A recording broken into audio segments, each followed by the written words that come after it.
Hey all, Zook here with another boss guide. This time we'll take a look at the Pursuer, who you find in the top level of the Forest of Fallen Giants. Now, talking about this boss, his weaknesses are going to be lightning and strike style weapons.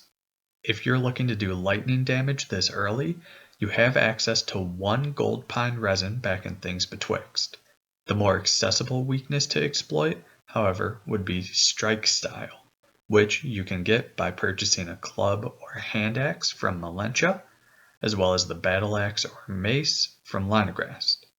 The Pursuer has a slight resistance to dark attacks, but that shouldn't make much difference this early in the game since you don't have much access to dark attacks. As for items in the inventory, I would recommend having a Homeward Bone to reset in case you fail the Ballista strat. If planning to fight him straight up, then I would just have healing items equipped. In terms of your gear, at this point you should have bought over 10,000 souls worth of items from Malentia and talked to her to receive the Silver Serpent +1. Make sure to equip that ring. If you also have the Chloranthy ring from earlier in the area, you might want that as well. The main thing here is that you don't want too much gear on, since you want your equip load to stay under 25% in order to do the quickest rolling animation. For my weapons, I keep the hand axe equipped, just in case I mess up the Ballista strat and want to fight the Pursuer head on. If you plan to fight the Pursuer, this weapon is free to find above Cardinal Tower and it packs a punch. So with that, let's go ahead and take a look at some of the attacks you might see if you decide to fight this boss head on.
Alrighty, so let's go ahead and take a look at the two different strategies to take down the Pursuer. For this first one, we're going to have to line him up in the Ballista sights, then shoot him with it twice. So to line him up, we'll go into the fight and head to this little nook between the wheelbarrow and a barrel. When he dashes at us, we're going to roll forward and then just run and use the Ballista.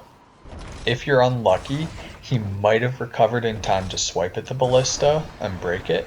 If that happens, or if he moves out of the way, just wait for him to do either the charge stab or either 3-piece attack, and then just bone out once you know you're out of range. You should be able to set this up multiple times since he'll always start off with this same attack every single time. As for the second strategy, looking at an actual fight, even if you don't use this strategy up here in the forest, you still might want to know how to do this because the Pursuer shows up some other times and gives you the Rings of Blades in better forms. So for his first attack here, if he straightens the sword towards the ground and pauses for a few frames, you can strafe this attack to the right to try and avoid the dash swipe without rolling. Just note that if you strafe too late or if you're too far away when he charges up, it can't be strafed and you'll need to roll to be safe. As for these swipe attacks, we're going to roll backwards. If you see him raise his swords, upwards. And when he jumps down, even though you can strafe that first attack, or the first part of it when he plunges downwards, he does swing his sword behind him, so you'll want to make sure that you roll to fully avoid that attack. Anytime that he starts one of these 3-piece combos with a swipe, these first swipes are super dangerous. All of his swipe attacks have pretty significant lingering hitboxes. You just saw me actually get hit right there, even though it looked like I was dodging it the same way that I have been for all the other times in the video. But we're just going to play it safe, be ready for him to swipe, dodge backwards if he does. And just kind of always be on the lookout for if he holds that sword straight down, like so, then you can punish. Note, gravity doesn't affect the boss, but it certainly does affect you, so just make sure that you're being careful if he gets close to the edge there. And here, you're going to see me stagger the boss. It takes several attacks to break his poise. It could be done quicker if you took the time to get the stone ring from things betwixt, but normally you'll want to be a higher level before you bother going to get that ring, so you probably aren't going to have it for this fight. Now, if he holds his sword up in front of him and it starts to glow, like so, you can strafe towards his shield side if you're close enough, or you can roll forward or backwards to avoid it. Note that this charge stab will try to track you, so only rolling left or right is going to be very risky. The attack's particularly dangerous because if it lands, you'll be cursed and lose a bit of your max HP, and it will also allow the pursuer to access some dangerous dark attacks, along with giving him a slight buff in his stats. So you really don't want to get hit by this charge stab. Now here we're going to see one of his stabbing attacks. This attack will sometimes have 2 follow-ups, so follow-up stab and then a jump as you saw in the attack section of the video. Be careful about that one, although you can punish if he decides to jump and then plunge into the ground.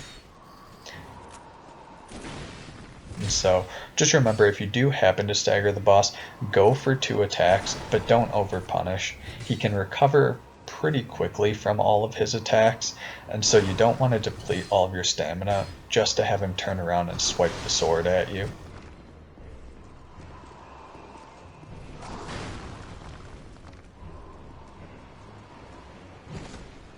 And so if you roll in after he does his charge attack, again, you should be fine.